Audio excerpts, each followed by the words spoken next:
Olá, boa noite. Boa noite. Em Assembleia, a comunidade Canção Nova elege novo presidente. Padre Wagner Ferreira é o primeiro presidente a assumir a missão de propagar o carisma Canção Nova, conduzido por Monsenhor Jonas Abib.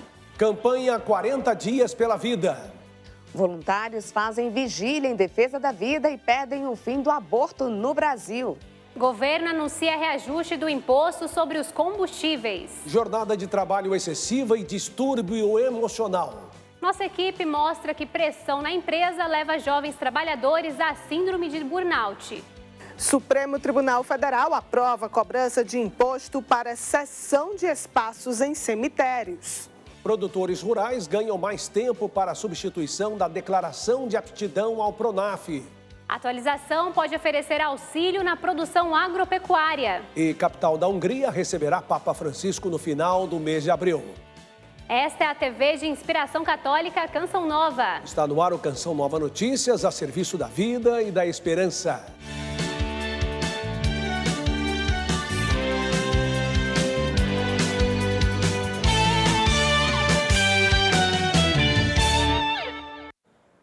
A Hungria é o próximo país a ser visitado pelo Papa Francisco entre 28 e 30 de abril. Será a segunda viagem apostólica do Santo Padre este ano. Há 2 anos, Francisco esteve em Budapeste, capital do país do leste europeu, onde presidiu a missa de encerramento do Congresso Eucarístico Internacional. De acordo com a Santa Sé, a partida do Papa será às 8h10 da manhã na Itália ou 4h10 da madrugada no horário de Brasília. Em 2 horas, o avião que levará o pontífice deverá pousar no aeroporto internacional de Budapeste. Às 11 da manhã, no horário local, que corresponde às 7 da manhã no Brasil, haverá um momento oficial de boas-vindas ao Santo Padre. A seguir, Francisco vai se encontrar com o chefe de Estado, o primeiro-ministro Viktor Orbán, autoridades, representantes da sociedade civil e do corpo diplomático. O primeiro dia de viagem termina na presença do clero, consagrados, religiosas e seminaristas na Catedral de Santo Estevão, às 5 da tarde ou 1h no horário de Brasília. No segundo dia, Francisco visitará crianças com deficiência e deve se encontrar com pobres e refugiados na Igreja de Santa Isabel da Hungria. À tarde, o pontífice terá compromisso com os jovens e no início da noite se reúne com confrades da Companhia de Jesus. No domingo, 30 de abril, Papa Francisco vai presidir a Santa Missa pela manhã e deverá concluir a celebração com a oração do Ângelus. No mesmo dia, o Santo Padre se reúne com representantes universitários e da cultura húngara. O retorno do Papa a Roma está previsto para o início da noite na Hungria, 2 da tarde, de acordo com o horário brasileiro. De Roma, Danúbia Gleiser para o Canção Nova Notícias. A Canção Nova promove a vida, a família, os valores cristãos para construir um ambiente de amor e paz. Este gesto evangeliza e acontece porque muita gente contribui para que esta canção seja cantada todos os dias com boas obras. Vejam só, estamos com 81% de nossa meta nesse último dia da campanha de fevereiro. Faltam 19% para fecharmos o mês com 100%. Acesse clube.cançãonova.com, faça sua doação. Se preferir, doe pelo Pix, pix.doação@cançãonova.com. E obrigado por seu comprometimento e fidelidade. Olha, a gente fala agora dos voluntários que fazem vigília em defesa da vida em 6 cidades do Brasil. Nós vamos a São Paulo chamar Elane Gomes, que tem mais informações. Elane, boa noite para você. Olá, boa noite, gente. Uma ótima noite para vocês também e para todos que nos acompanham. A campanha 40 Dias pela Vida, que acontece em algumas capitais do Brasil, leva uma vigília de oração à porta de hospitais, praças ou casas legislativas. São voluntários que pedem pelo fim do aborto. Oração, jejum e vigílias pacíficas. Esse é o objetivo da campanha cristã 40 Dias pela Vida. A iniciativa acontece desde 2007 e atinge atualmente pelo menos 60 países. Neste ano, 6 cidades brasileiras participam do projeto: Rio de Janeiro, Brasília, São Paulo, Porto Alegre, Uberlândia e Campina Grande. É uma vigília de orações, né, basicamente, e a gente convida as pessoas para estarem juntos, afirmando o valor da vida em qualquer situação, né, principalmente procurando mostrar que o nascituro é uma vida humana, né, como as outras, e não pode ser descartado. Um dos destaques da campanha são os voluntários. 1 milhão de pessoas no mundo têm o objetivo de levar oração a hospitais que realizam aborto, praças e casas legislativas, como essa daqui de São Paulo. Vitor é motorista de aplicativo. Há 2 anos conheceu a campanha. Hoje ele interrompeu um pouco seu trabalho e, com o terço na mão, foi rezar pelo fim do aborto. O mundo vive muito o descarte, a desvalorização da vida, e a gente, com princípios cristãos, a gente dá muito valor a essa questão. E aí a gente se mobiliza para receber o auxílio espiritual de Deus pelos nascituros e, ao mesmo tempo, mobilizar a população, que não tem esse olhar, não tem esse cuidado. Cada pessoa doa um horário por semana. Quando tem uma folga, vem algum horário a mais, convida os amigos, é assim que funciona. De acordo com a campanha, em todo o mundo, durante esses anos foram mais de 20.700 vidas salvas, 110 centros de aborto fechados e 220 trabalhadores que deixaram de atuar em procedimentos de aborto. O que me motiva é saber, né, a urgência, né, o valor da vida humana. Pois é, e mudando de assunto, a procura por seguro de automóvel subiu mais de 30% no ano passado. Com isso, o valor das apólices aumentou. Só que antes de contratar um seguro, é importante ficar atento a cada detalhe para evitar surpresas desagradáveis em caso de sinistro. No ano passado, mais de 100 mil ocorrências de furtos e roubos de veículos foram registrados no estado de São Paulo. Em Pernambuco, foram mais de 11 mil e no Rio de Janeiro, só na capital, mais de 12 mil carros foram roubados. Os dados dos governos locais assustam. Para proteger o veículo, o negócio é contratar um seguro, mas a procura cresceu e os valores ficaram até 100% mais altos. Um seguro aceitável, o ano passado estava na altura de 1.500, que era a grande maioria, 1.700, e pulou para 3.500, 3. O mercado de seguros para veículos teve nos últimos 3 anos um aumento de 44%, passando de cerca de 35 bilhões de reais em 2020 para 50 bilhões de reais em 2022, segundo a Confederação Nacional das Empresas de Seguros Gerais. O desabastecimento na produção de veículos novos e nas peças de reposição, somando ao aumento dos valores nos veículos, são os principais motivos do reajuste no valor do seguro. Quando ocorreu a guerra da Ucrânia, as peças sumiram do mercado. Hoje em dia, a gente pega uma batidinha assim, simples. Quando você vai pôr ela no lápis, o valor dela é um absurdo. Então, as seguradoras hoje, o pior prejuízo de uma seguradora hoje não é mais roubo, é perca total.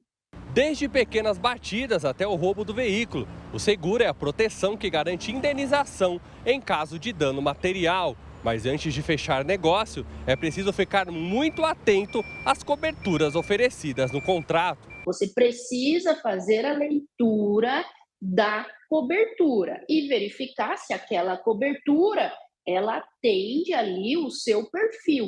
A legislação não estabelece um teto de cobrança em relação ao valor do seguro de automóveis, pois tanto para o homem quanto para a mulher, o local onde mora, idade e características do veículo contribuem para o cálculo das seguradoras. Por isso, consumidores devem dar atenção na hora de fechar o negócio. Se for um reajuste que fugiu completamente ali do padrão financeiro do consumidor, adequado é fazer ali uma pesquisa, buscar encontrar outras seguradoras. Por hoje é só, amanhã tem mais notícias direto de São Paulo. Eu desejo a todos uma ótima noite, agora é com vocês aí em Cachoeira Paulista. Obrigado, Elane, boa noite para você também, bom descanso e até amanhã. Olha, o governo federal informou um reajuste do imposto sobre combustíveis. O anúncio foi feito há pouco pelos ministros Fernando Haddad e Alexandre Silveira. Nós vamos a Brasília falar com Camila Castro, que tem as informações. Boa noite, Camila.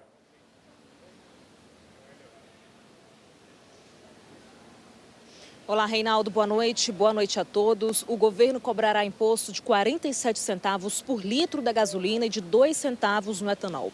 Segundo o ministro da Economia, Fernando Haddad, como mais cedo a Petrobras reduziu a gasolina em 13 centavos por litro, o impacto final a ser sentido pelo consumidor será de 34 centavos para a gasolina.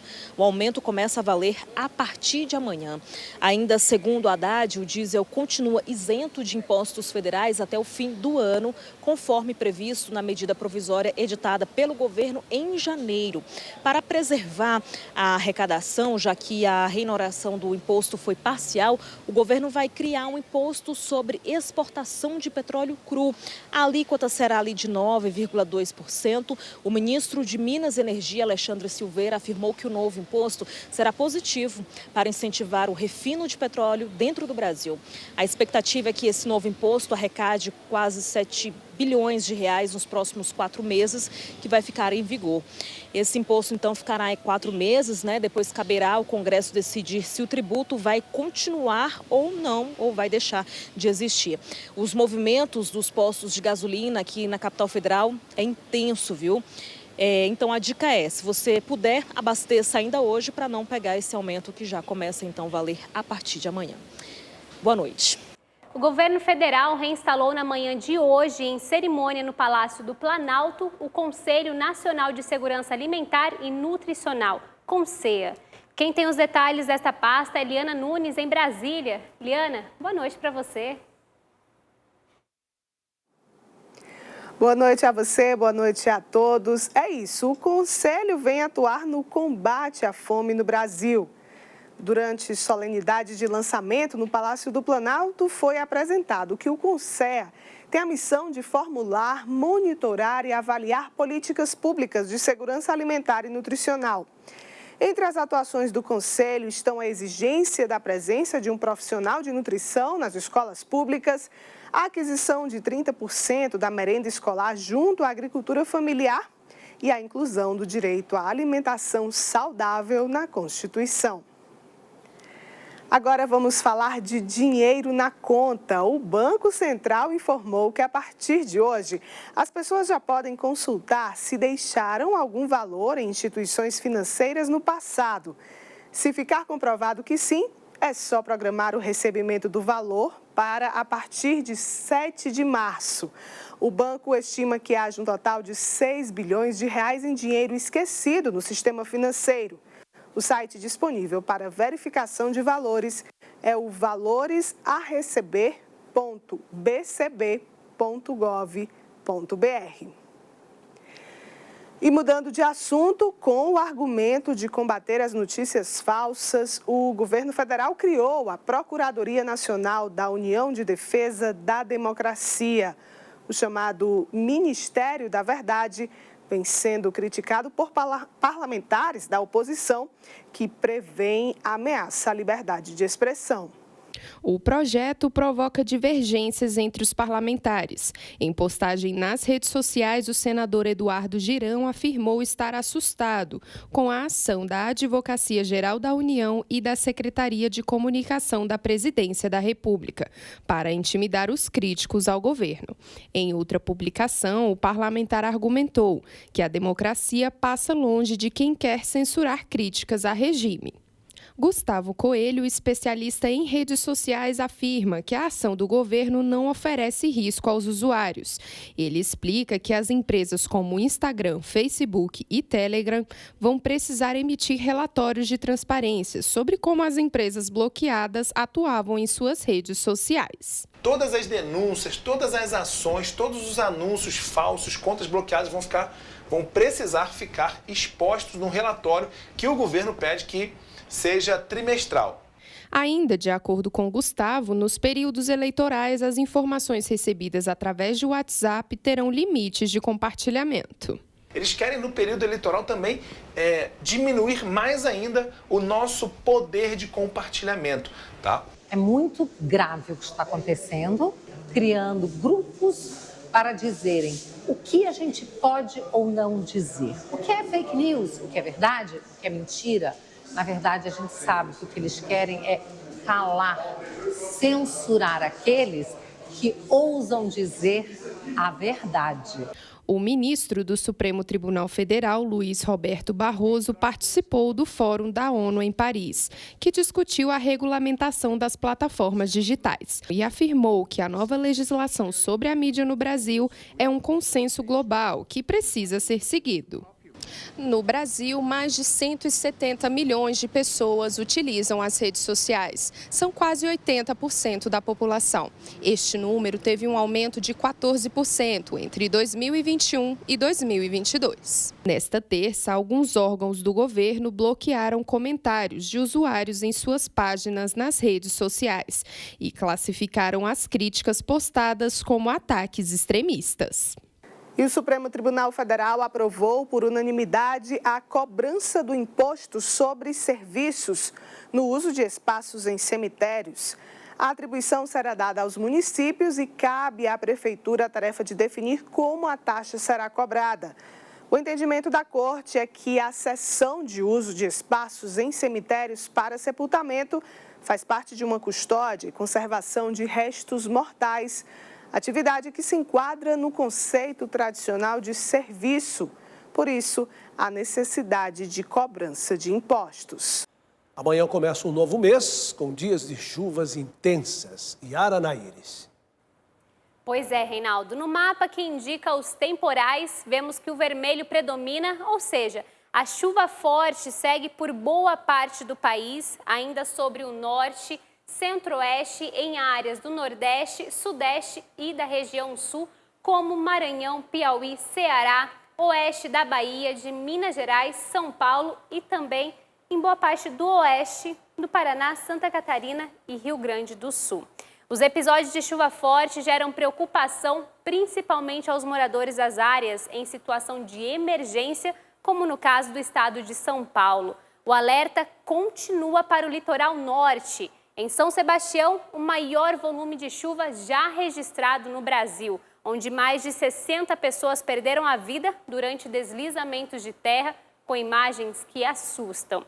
Em cidades do sul de Minas Gerais, como Itajubá e Pedralva, moradores registraram o momento dos temporais. As enchentes deixaram muitas famílias desabrigadas. No vídeo, vemos ruas das cidades alagadas.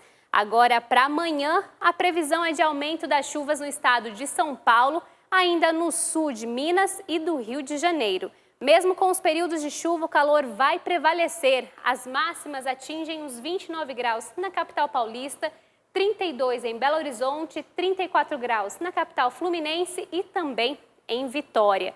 E, no geral, as temperaturas ficam na casa dos 33 graus em Palmas e 31 em Cuiabá, Goiânia e São Luís. Reinaldo. Produtores rurais de todo o país ganharam um prazo para substituir a declaração de aptidão ao PRONAF, ao Programa de Fortalecimento da Agricultura Familiar. A atualização garante acesso a políticas públicas para auxiliar na produção agropecuária. João Maurício cultiva hortaliças há cerca de 20 anos. O agricultor conta que o cadastro garante benefícios. Que hoje são produtos caros, né? E a gente não disponibiliza uma verba mais vantajosa, mais onerosa para a gente, e a gente consegue com juros muito mais em conta do que os bancos normais, né? Políticas públicas para ampliação da produção e crédito acessível. Eu acho que compensa sim pelos juros que tem, o prazo que tem. A gente está sempre precisando de um recurso, né? Então ajuda bastante. Manter o cadastro ambiental familiar atualizado é um requisito básico para diversas políticas públicas do setor. Dentre elas está o acesso ao crédito, mas a burocracia tem dificultado a vida do pequeno produtor. Tem que ser a pessoa do ramo, tem que ser cadastrada no DAE, tem que ter várias coisas que a gente não tem, dificulta. Então a gente tem que pagar um especialista, o especialista cobra caro. Esses documentos são necessários até para blindar um pouco, para que esses recursos sejam realmente destinados ao agricultor familiar. Senão a gente começa a ter pessoas que não se enquadram, né, e que queiram ser beneficiados pelo programa. A portaria que estabelece a prorrogação determina que a data de vencimento da declaração de aptidão ao PRONAF seja levada em consideração. Nas declarações com vencimentos entre 8 de fevereiro de 2023 e 31 de janeiro de 2024, o documento de identificação terá validade ampliada em 12 meses. Para vencimento estabelecido a partir de 1º de fevereiro de 2024, as datas não serão prorrogadas. Já os produtores com documentos vencidos antes do dia 8 de fevereiro deste ano devem fazer a migração para o CAF, o Cadastro Nacional da Agricultura Familiar. Esse agricultor familiar vai ter acesso a algumas políticas públicas do PRONAF e outras políticas públicas do governo federal. Grande parte desses agricultores acessam o crédito rural, ou custeio ou investimento. O procedimento não é obrigatório. Se o produtor não optar pelo cadastro, não será penalizado. Ele deixa de ter acesso a essas políticas públicas voltadas ao agricultor familiar. A cada 4 anos, o calendário ganha um dia a mais e o mês de fevereiro passa a ter 29 dias. Por se tratar de um dia incomum, 28 de fevereiro foi escolhido para chamar a atenção às doenças raras, que afetam quase 300 milhões de pessoas no mundo. Os 3 primeiros meses de vida de Cláudia foram em um hospital. Os médicos investigavam um diagnóstico para o seu quadro de saúde. Aí, depois de 3 meses que meu pediatra foi aos Estados Unidos, viu um caso semelhante e veio falando que era uma doença de pele, mas que não sabiam a causa, não sabiam nada.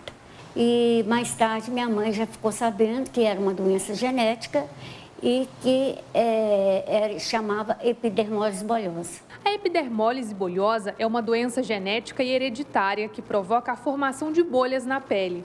No Brasil, estima-se que pouco mais de 800 pessoas sejam portadoras da doença rara. Segundo a Organização Mundial da Saúde, as doenças são consideradas raras quando afetam 65 a cada 100 mil pessoas. A estimativa é que 300 milhões tenham essa condição em todo o mundo. O Brasil possui cerca de 13 milhões de pessoas com doenças raras. Por isso, a necessidade do diagnóstico precoce. A doença é rara, mas o diagnóstico não pode ser raro.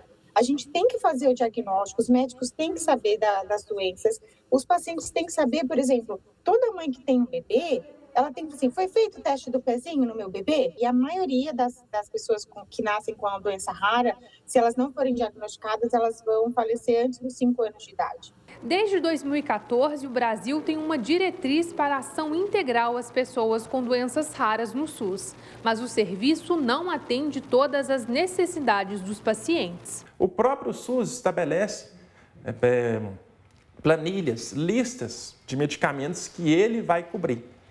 E, a rigor, se o medicamento é registrado pela Anvisa, teoricamente tem que ser fornecido pelo governo. Mas o governo impõe uma outra barreira que só vou fornecer aquilo que está no SUS.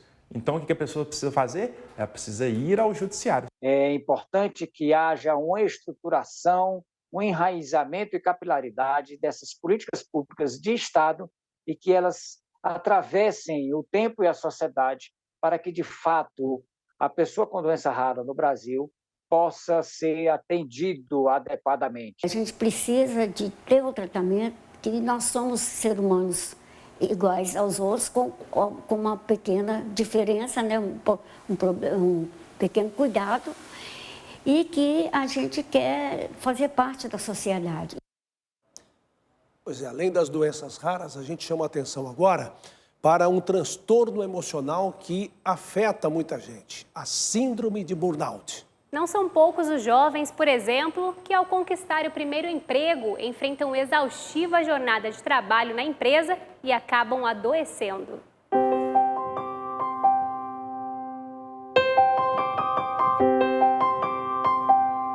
O choro que vinha de repente, sem motivo algum. Utilizamos o Patrícia para proteger a identidade da jovem que nos primeiros anos no mercado de trabalho viveu uma experiência traumática. Adoeceu com a síndrome de burnout, causada pela sobrecarga de tarefas na empresa. Eu sempre iniciava às 8 da manhã e até 3 horas da manhã, 4 horas da manhã. Às vezes não precisava nem ter motivo. Já vinha a vontade de chorar e, consequentemente, a perda de sono. Ao perceber que não estava bem, ela procurou a ajuda de um profissional. Eu passei durante 3 meses assim e percebi que não tinha algo normal. Então eu busquei um profissional e fiquei 2 meses afastada da empresa. Há quem diga que as pessoas que já chegaram aos 50, 60 anos de idade resistiriam mais aos efeitos da síndrome de burnout, o que é um engano. Segundo os psiquiatras, as gerações mais jovens têm desafios ainda maiores para permanecerem firmes no mercado de trabalho. Então, esses jovens ali sofrem uma demanda muito alta de exigências, de pressões. Eles criam uma expectativa frente ao trabalho e se decepcionam. Eles acabam apresentando sintomas como a exaustão, né, aquele cansaço muito intenso. 4 meses atrás eu tive uma crise muito forte, fui parar no hospital.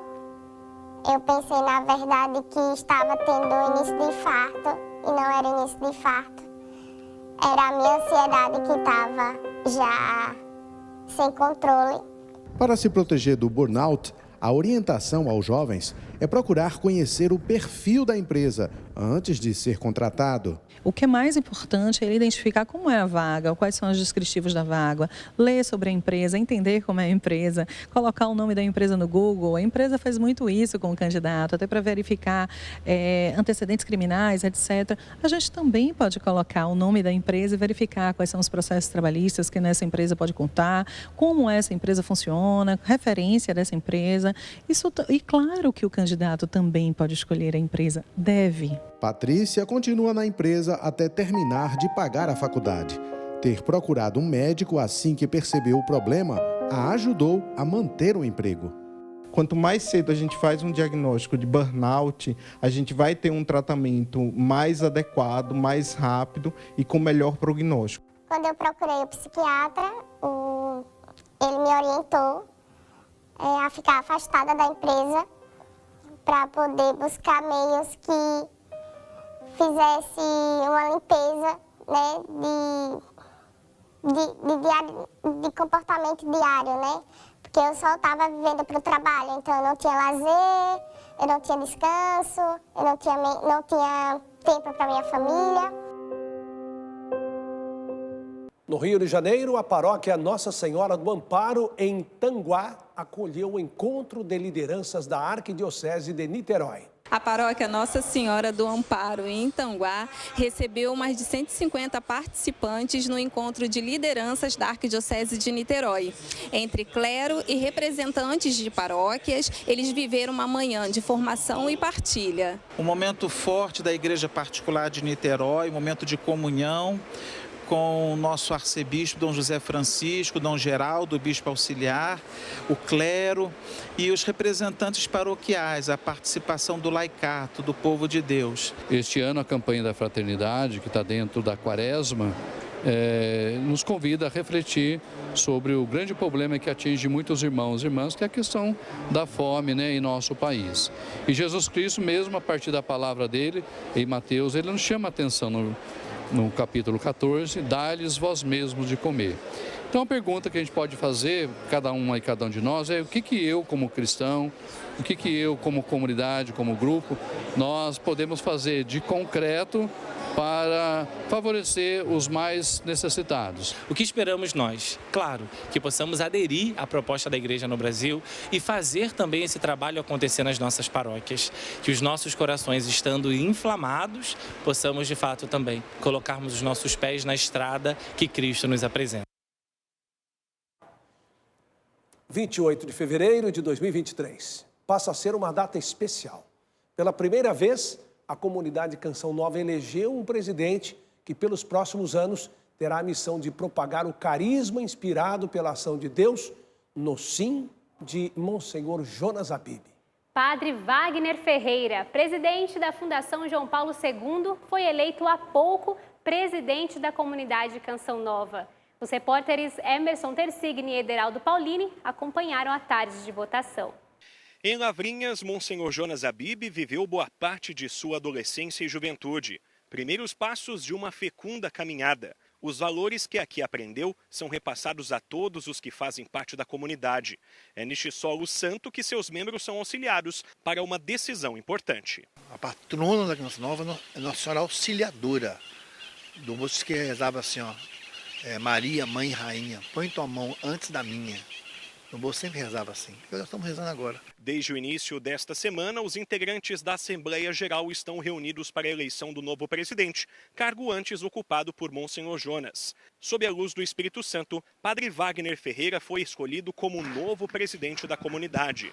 Participaram da votação 88 membros, com compromisso definitivo, e 9 membros do Conselho Geral. A igreja tem umas normas para as associações de fiéis, que particularmente as associações internacionais, que visam um bom funcionamento e a comunhão. Associações da igreja também prevêem uma certa rotatividade na direção, na presidência, né? Então foram feitas normas e os estatutos da Canção Nova estão de acordo com essas normas da Santa Sé. A eleição marca os 45 anos da Canção Nova, uma vez que Monsenhor Jonas Abib esteve à frente da comunidade desde a fundação em 2 de fevereiro de 1978. Padre Wagner Ferreira irá governar até 2026, conforme estatuto aprovado pela Santa Sé. E na hora da Eucaristia, eu olhei para o alto e vi o Beato Miguel Rua, que foi o primeiro sucessor de Dom Bosco. E aquilo para mim foi um sinal. Não é? Eu invoquei a intercessão deste beato, Miguel Rua, para poder viver essa grande responsabilidade, carregar essa cruz, que é o serviço a toda a comunidade Canção Nova. É também uma alegria. Eu tenho 51 anos, não me sinto velho, mas também já não sou tão jovem quando eu entrei na Canção Nova. Né? Entrei com 22 anos, né, na comunidade. Mas esse momento agora que os irmãos me abraçaram, que a gente pulou um pouquinho, isso me rejuvenesceu. O novo presidente assume, pela intercessão de Maria, um compromisso junto à comunidade. Afinal, na Canção Nova foi ela quem tudo fez. Missão evangelizadora e de formação de homens novos para o mundo novo. Parabéns ao padre Wagner Ferreira, ao padre Donizete Ferreira também, que assume a vice-presidência e toda a diretoria, a comunidade Canção Nova, e que este tempo novo seja fecundo e de muita sabedoria. Conheça agora a biografia de Padre Wagner Ferreira. Padre Wagner Ferreira da Silva tem 51 anos e é natural da capital do Rio de Janeiro. É membro da comunidade Canção Nova há 31 anos no modo de compromisso do núcleo. Padre há 23 anos, escolheu como lema das ordenações diaconal e sacerdotal o ensinamento de Jesus aos seus discípulos. Meu alimento é fazer a vontade daquele que me enviou e realizar a sua obra. Em Roma, fez mestrado e doutorado em teologia moral na Academia Alfonsiana. Ainda na capital italiana, fez pós-graduação em bioética pelo Pontifício Ateneu Regina Apostolorum, de outubro de 2005 a junho de 2007. E no Brasil, fez pós-graduação na Faculdade Vincentina de Curitiba, no Paraná, de 2013 a 2015. Na comunidade Canção Nova, atuou como formador dos membros da missão de Aracaju, no primeiro semestre do ano 2000. Foi formador e responsável da Frente de Missão de Roma, na Itália, entre agosto de 2000 e junho de 2002. Foi professor de Teologia Moral no Instituto Mater Dei, em Palmas, na Faculdade Deuniana, em Taubaté, no Instituto Paulo VI, em Mogi das Cruzes, entre outras atribuições. Em janeiro de 2023, Padre Wagner Ferreira foi eleito presidente da Fundação João Paulo II, sucedendo Monsenhor Jonas Abib, que era presidente vitalício. A instituição mantém o sistema Canção Nova de comunicação e a Rede de Desenvolvimento Social Canção Nova. E assim, com nossa deferência especial ao padre Wagner Ferreira, encerramos a edição de hoje do Canção Nova Notícias. Reveja as reportagens no portal noticias.cançãonova.com. Assista daqui a pouco, a partir de 8 horas, ao programa Pra Ser Feliz com o padre Adriano Zandoná. Às 9h30 tem Gente de Fé e às 10h30 você assiste ao PHN. Nos vemos amanhã. Uma ótima noite a você. Boa noite. Paz para você.